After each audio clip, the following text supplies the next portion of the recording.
सरवा वोट खातिर विधायक गली गली घूमत रह सन आ जीत गइला के बाद पते नहीं के चलत कौना बिल में लुकाइल बरसन ना मुंशी जी विधायक बड़न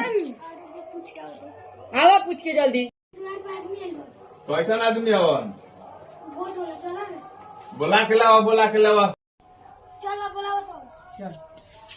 प्रणाम विधायक जी। हाँ प्रणाम प्रणाम कहीं जका संदेश ले मिल जाए। अरे मुखिया जी हमार 20 साल ले इंदिरा आवास जहुआइल बा आवते नहीं थे।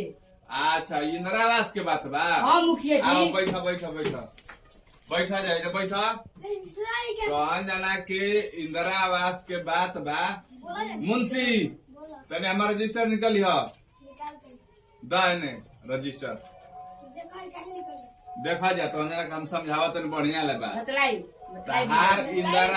तार इंदिरा आवास आके लौटे के कारण बा जानता हो जा कारण का बा क्या मुखिया जी 40 करोड़ रुपया दे के हम टिकट ले बानी आ 40 करोड़ हम जनता में खर्चा भी ले बानी टोटल हमार 80 करोड़ भई।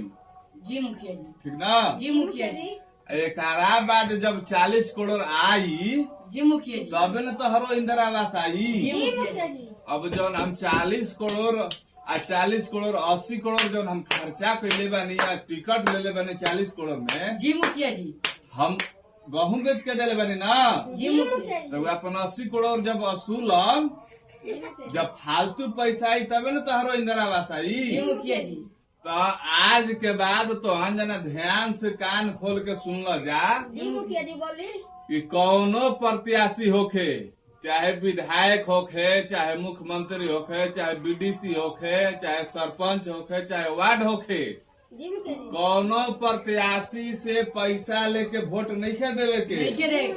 पैसा देला के या लेला के बाद कौनो भी प्रत्याशी अगर जीत जाता तो पूरा अपन लागत खर्चा लंबा चौड़ा जितना बा उतना जोड़ लेता कि हम एगो इलेक्शन में 40 करोड़ खर्चा कैले बानी। हाँ मुखिया जी। तू अपन 40 करोड़ कुल बोटोरी जब फालतू पैसा हो तब न तार इंदिरा आवास आई। जी मुखिया जी। तो ये बात तो तोहरा के समझा देनी हम कौनो प्रत्याशी से पैसा लेके वोट नहीं खे देवे के। जी मुखिया जी। अगर तू पैसा लेके वोट दे देता प्रत्याशी के तो तू अपन वोट बेच दिहला। तारा कोनो काम के तो अधिकार बा ना उनका भी कि जाके कोनो तो जलना जा। बात इहे बा कौनो प्रत्याशी से अगर तू पैसा लेके वोट देबा